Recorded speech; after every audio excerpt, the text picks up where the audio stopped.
Our latest project has finally arrived. It is this W-Reg Ford Ranger. So, specs on this truck. It is a single cab, obviously low down Ranger, 2.5 litre non-turbo crawler engine, but that's not going to be a problem in the future with what we've got planned. But we bought this simply because it's a really good ground and a really good benchmark for making a fantastic project out of. Naturally, it's been sat a while, so battery's dead, MOT's run out.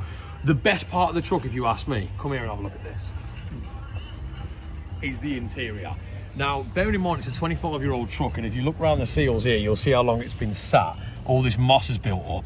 But then you open the door and you're met with a lovely surprise, because check that out.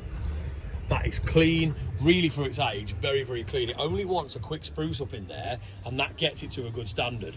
Obviously, that's not going to do it for us. We're going to customise the interior, probably put a full custom dash in it, all that nice stuff. But the rest of the truck as well isn't bad. It's really, really straight. So bodywork-wise, there really isn't any dents anywhere. There's a couple of little rust scabs, nothing major, but we're going to be cutting and widening the arches, essentially turning it into a slammed, hopefully air-ride kind of drift truck feel as well.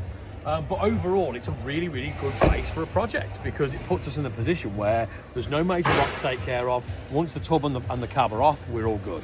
So one of the biggest issues we've found with this truck so far is it likes to mark its own territory on the floor. Like this. Oh dear. And like this. But we found the problem for that. We think we have anyway. So if you pass me this. Yeah, I'll pass you that. If we look just down here at the oil filter, just down there. So I got under the truck earlier and I could see that all the oil had poured down onto the drive shaft, all that kind of stuff. I am focused nice on that filter. We knew where it was coming from. So first thing we did is go, right, okay, let's look. And we could see all the deposits around the oil filter. And I put my hand in and I'll look at that. That's not right. Well, an oil filter shouldn't be that loose, should it? So I think we may have found the big oil leak that the previous owner was panicking about. And to be fair, we've bought a new oil filter already, less than £6.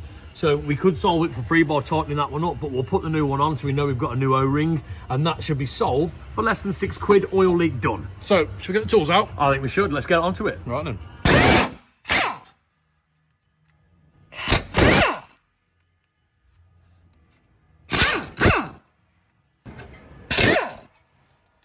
Just flipped oil everywhere.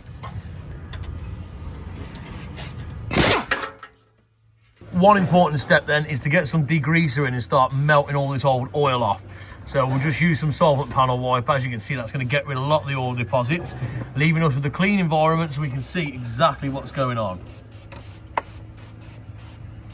You can use brake and clutch cleaner for this as well. It just strips the oil off and degreases it nicely. Right, now we're all cleaned off then, let's get this old filter off. Obviously I don't need any tools because it was just hand tight anyway. Well, it wasn't even hand tight, it was barely even anything. So just going to unscrew it. Then we can inspect around the oil filter housing as well and make sure there is no damage around there. But my sneaking suspicion is that with this filter being completely loose, that is the reason we had oil pouring out. It would make complete sense. So it's a fairly long thread. We're coming to the end of it now. There we go. Okay, a little bit of mess for spilling some out, but catch hold of it before I drop it and spray oil everywhere. Okay, yeah, so that's definitely full of old oil. I just want to have a quick inspect of the O-ring on it, which doesn't even appear to be there. Okay, well, that's a worrying sign. Either that's been installed in a rush by someone who doesn't know what they're doing, or the O-ring has completely rotted out, broken away and fallen off, or it's still on the housing. So I'm gonna have to go down and have a look, but for it not to be on there is a worrying sign. It looks like the seal just got left behind on the actual housing, which would explain probably why it was leaking. I don't know what condition this seal's in, but we're going to have a look.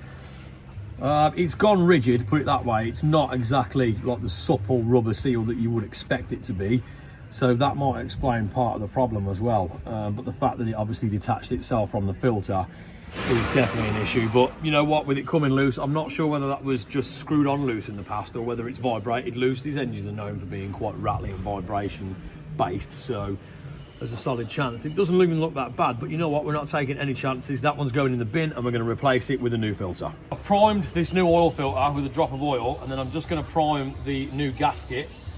Always good practice to do this because it gets you a decent seal. So it's just brand new oil in there, and you just wipe a bit around the gasket like so, and then just be careful then as you're putting it on. I'm going to move that little bit of oil out the way, because what you don't want to do is obviously spill oil everywhere, so you've got to be quite careful.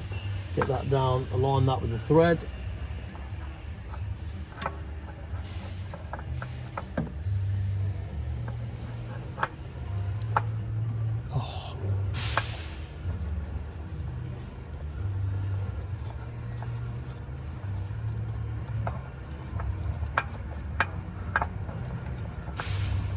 Well, everything was going great, but I think they've sent us the wrong filter. It doesn't even fit over the thread, over the stanchion. Boop! Oh, brilliant. Okay, well, that's a blooper. Right, let me get that back without spilling any oil. Beep. Right, that's something we're going to have to go back round to the motor factories and sort out. Brilliant, thanks for that. Right, we'll be back on in a moment with the right filter. Take 2 with the right filter this time. Beep. Fingers crossed. Yeah, I know, I need one of those, like, production boards that you get with the director.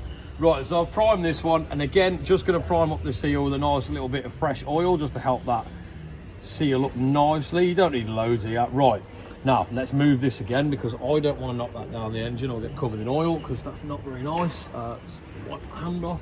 Right, okay, I've only put a drop of oil in here because when you prime them with too much, it just ends up spilling everywhere. Oh, that was close. Right, already that's feeling a lot better. Right, let's wait till that catches the threads. Is it threading on? Yeah, it's got them now, look. Hey. Sweet. Brilliant. Right, there we go. I'm just going to tighten that to there. Now, I'm just going to get my oil filter tightening tool and just give that a pinch up, and then we're going to top up the oil level, run the truck, and look for any leaks. Filter's on then, tightened up. I've done all that. Now, what I need to do is check the oil level next. That's the next step because it's been pouring oil out, as we can see, way too low. Right down at the minimum mark, if not a touch below. So let's do a top up, let's get that up to full and run the truck up and see if we've solved that problem.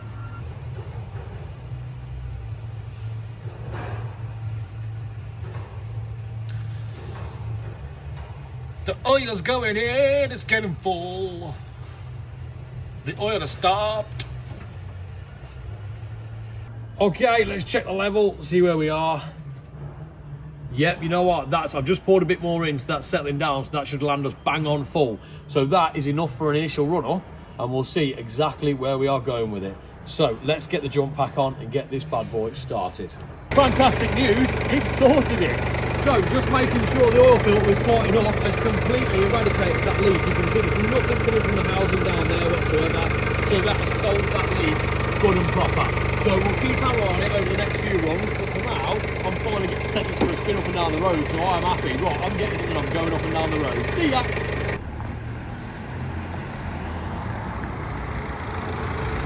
So that is a problem solved. That is, oil level lights have gone off, oil pressure lights have gone off, we've got no warning lights on the dash, it's purring and revving up nicely. So I would say that is a job well done, and for £6, that's an absolute win. So that's it for this one. If you want to see the evolution of this project and where this truck's going to go, then be sure to subscribe because we've got loads of great content coming on it really soon. And as always, if you think it's worthwhile, drop us a like on this video and leave us a comment and let us know what you think we should turn this truck into. But for now, we'll see you in the next one.